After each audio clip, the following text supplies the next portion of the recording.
Inicialmente eu queria agradecer muito o convite feito pela Estela e Maria Lídia. É uma oportunidade sempre interessante a gente poder compartilhar alguns pensamentos e acontecimentos afetivos. Afinal, a gente sempre exprime uma espécie de experiência de si mesmo nessas nossas manifestações. Então, eu queria compartilhar um pouco alguns sentimentos ou afetos que me atravessam em relação a essa questão da judicialização da vida, e ao mesmo tempo fazer uma espécie de aventura, uma pequena aventura espontânea aqui, porque eu vou simplesmente tentar esboçar algumas linhas principais que eu acredito serem destacáveis de todo esse processo múltiplo e complexo de novos poderes que se abatem sobre as novas sociedades que constituem a humanidade,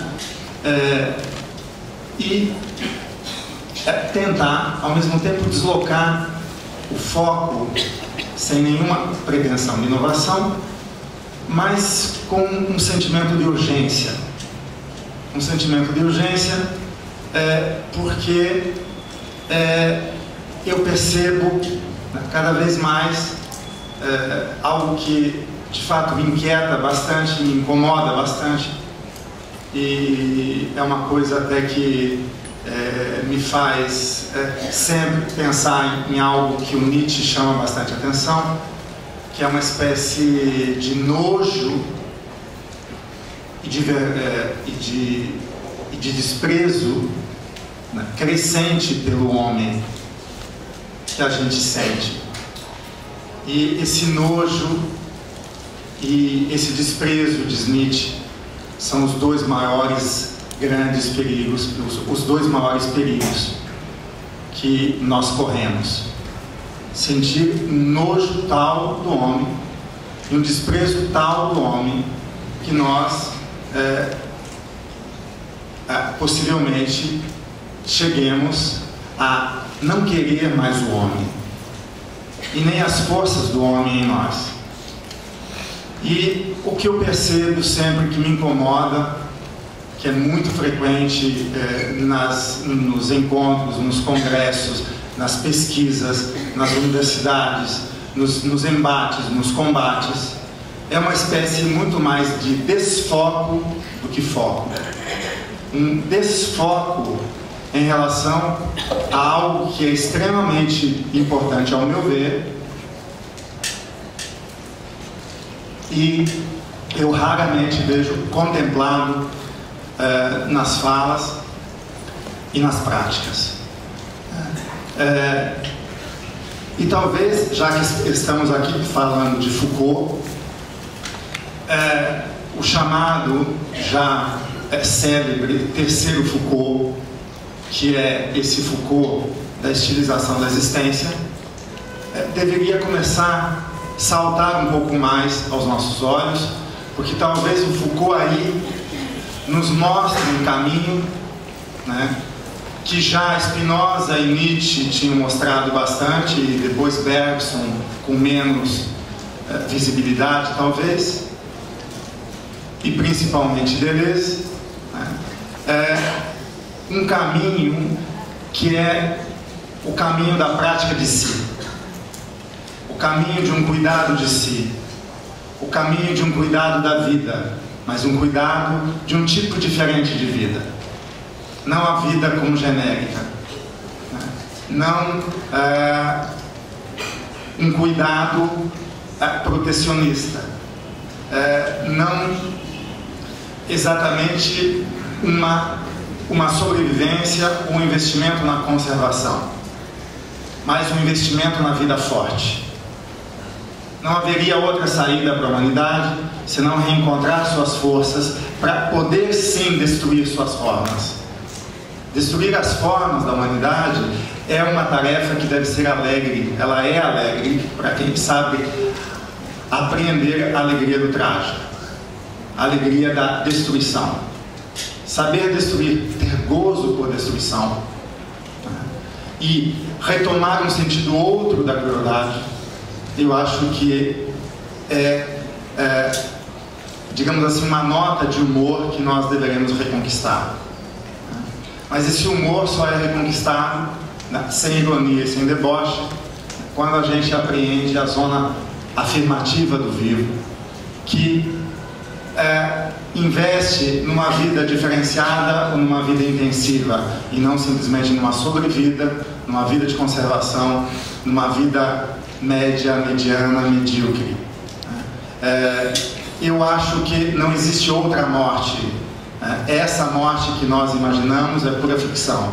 A morte real é a morte, é aquela morte que nós experimentamos a cada momento das nossas vidas, com sentenças de mortes, com o uso de linguagem que mata a cada momento, com o uso da sensibilidade que dessensibiliza a cada momento, com o uso dos afetos que joga fora os afetos a cada momento. É uma prática que nos torna cúmplices. Eu queria chamar muita atenção para essa dimensão da cumplicidade, que não tem nada a ver com culpabilidade. Ao contrário, quando a gente detecta a cumplicidade, a gente começa a perceber até que ponto nós sustentamos, muitas vezes, tudo isso que a gente critica, nas nossas próprias práticas, na nossa maneira de viver. Nietzsche sempre chamou a atenção para um autêntico combate do guerreiro. O guerreiro, ele não combate um inimigo fora, simplesmente, um poder, um capital, um outro, né? Uma coisa que me incomoda muito, e de novo cada vez mais, é a gente ter que sempre falar mal, né? E eu diria até que me incomoda até muito mais ter que falar bem também. Falar bem e falar mal de alguma coisa fora de nós. O tempo inteiro nós estamos focados no outro.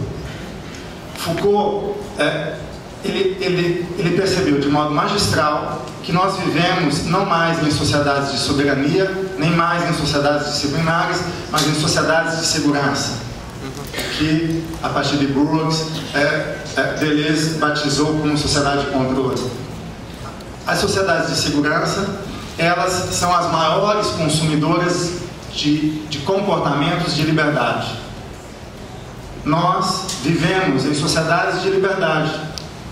Nós vivemos em sociedades muito mais do que o não da lei que proíbe, ou do dever da norma que acopla um indivíduo a uma eficiência normativa, numa gestão de desejo. Nós vivemos numa sociedade que gere o nosso querer, uma governamentalidade, aliás, que gera o nosso querer. Então, o poder mais sutil hoje e dominante é esse que gere o nosso querer. Mas um poder que gere o querer está inteiramente de acordo com o nosso querer.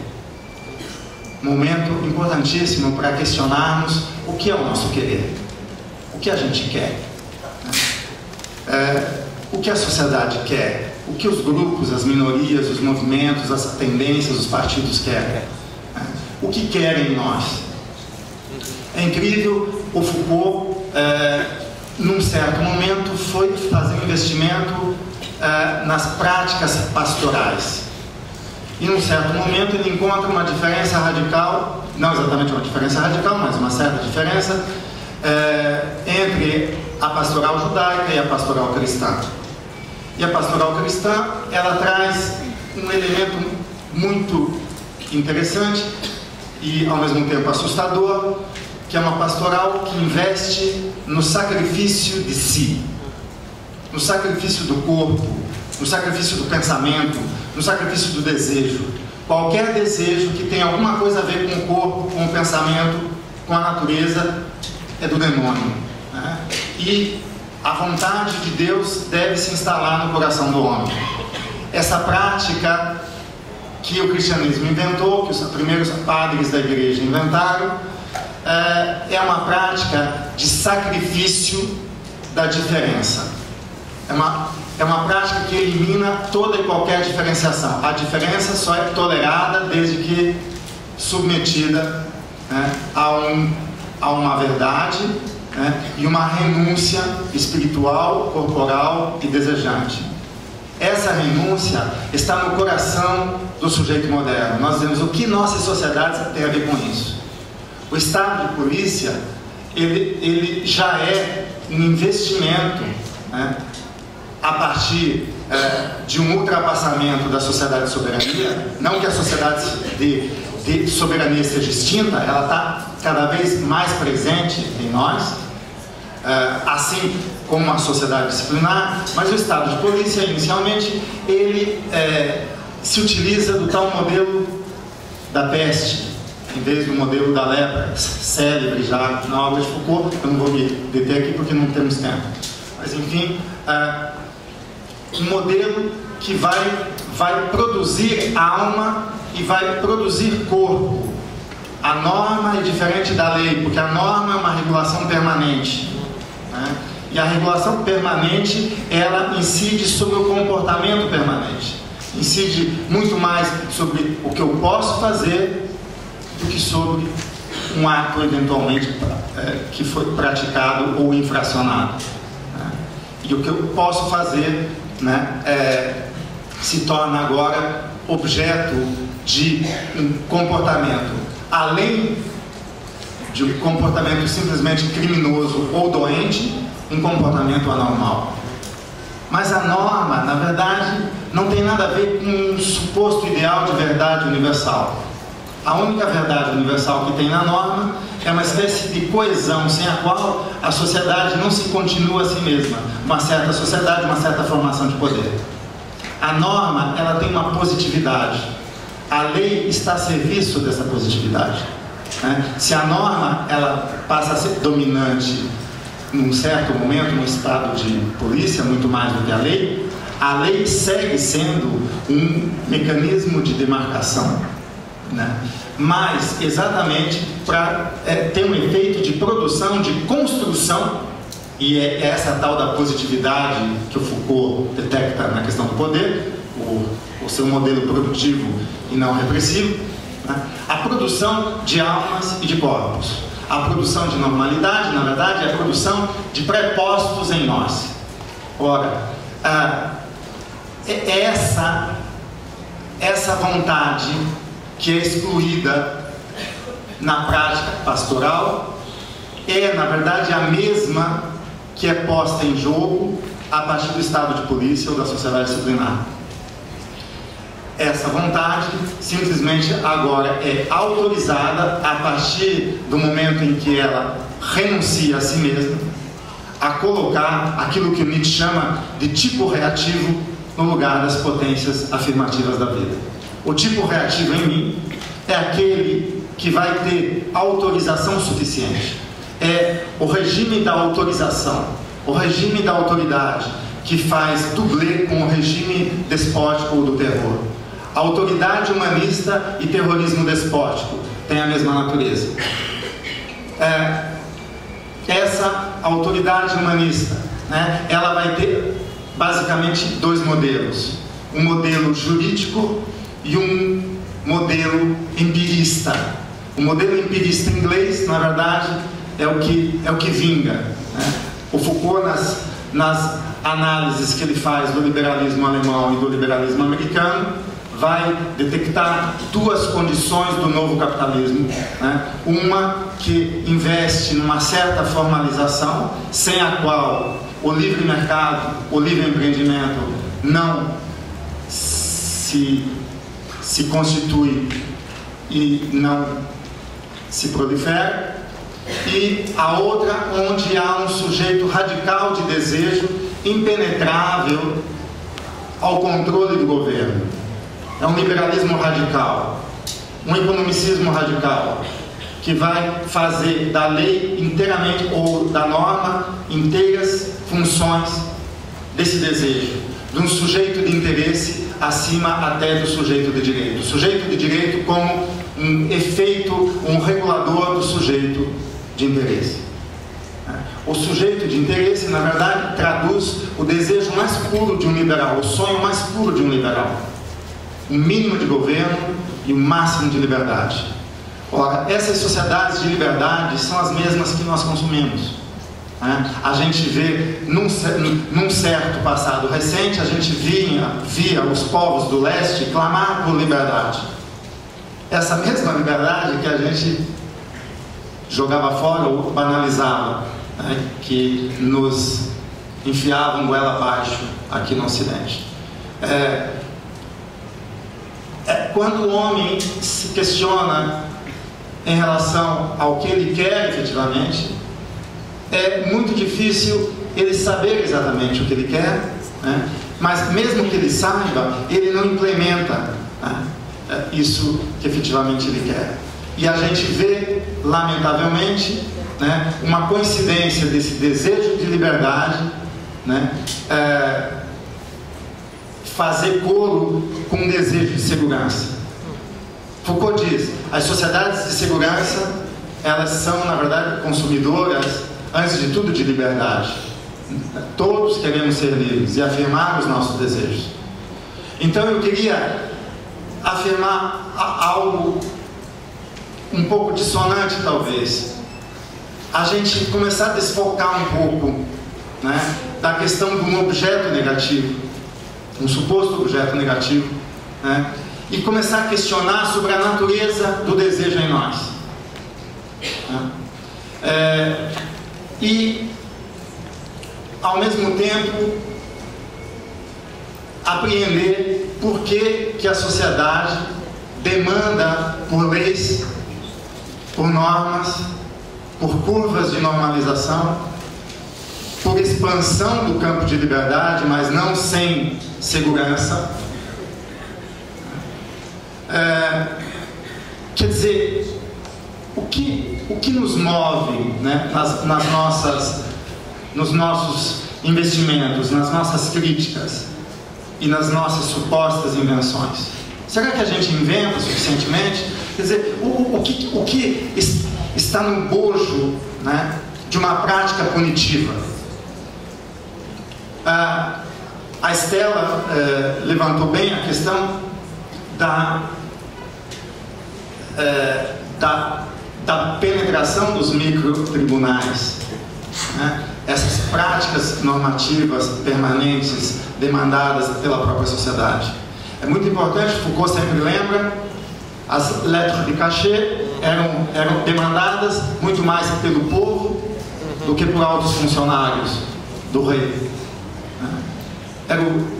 É uma família que às vezes solicita um internamento, uma intervenção.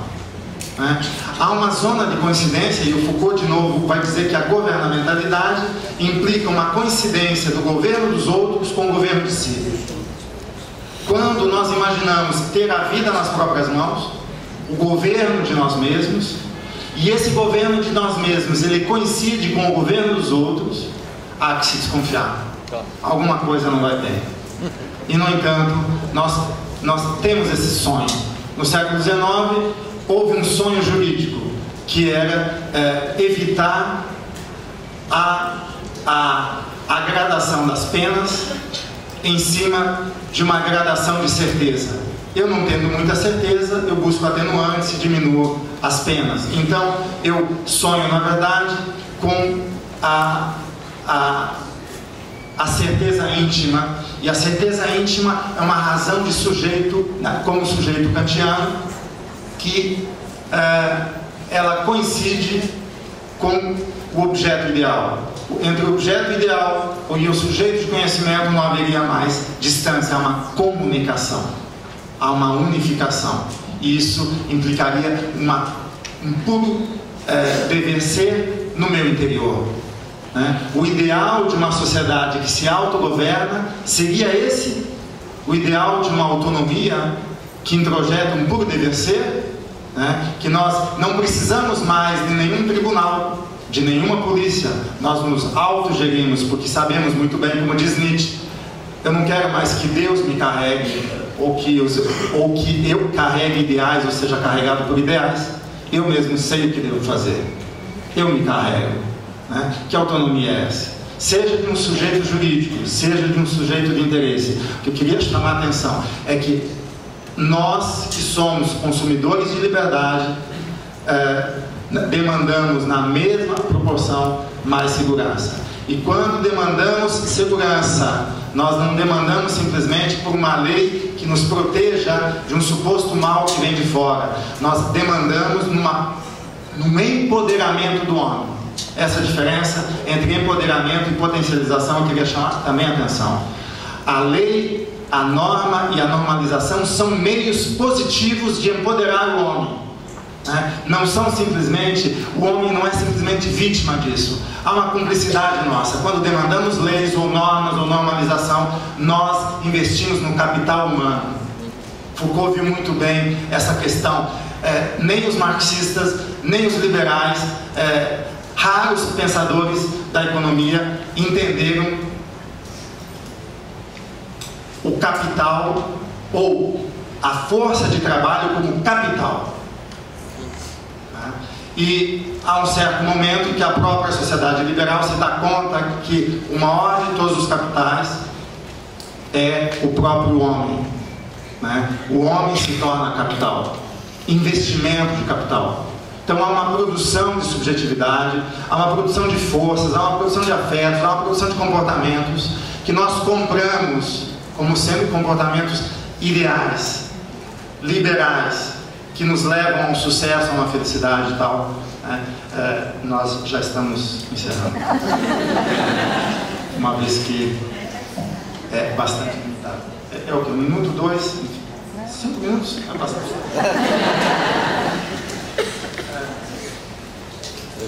Então, eu vou aproveitar em 5 ou 4 minutos para chamar a atenção uma coisa. A judicialização, antes de tudo, é um negócio, tá?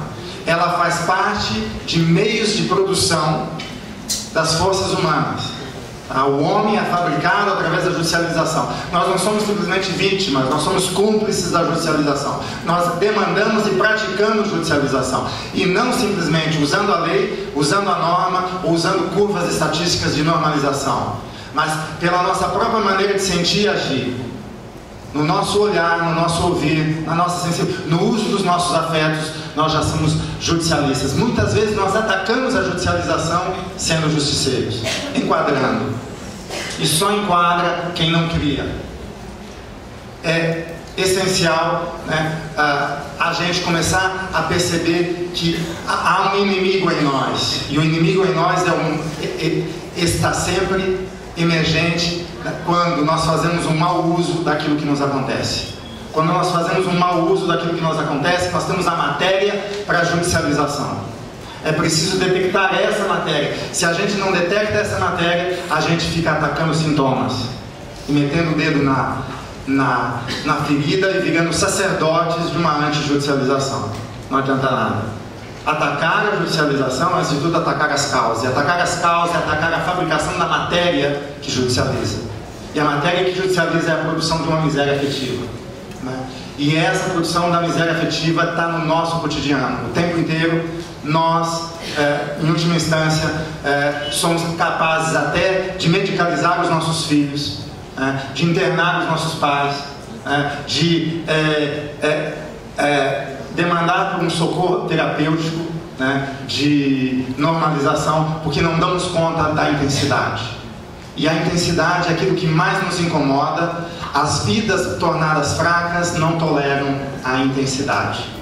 Não toleram a vida ativa e criativa. Não toleram a diferença sem intencionalidade. Porque a vida ativa e afirmativa não tem intencionalidade. Portanto, ela vai incomodar e provocar desordem fatalmente. Ela não é aceita. Mas quem disse que nós queremos ser aceitos?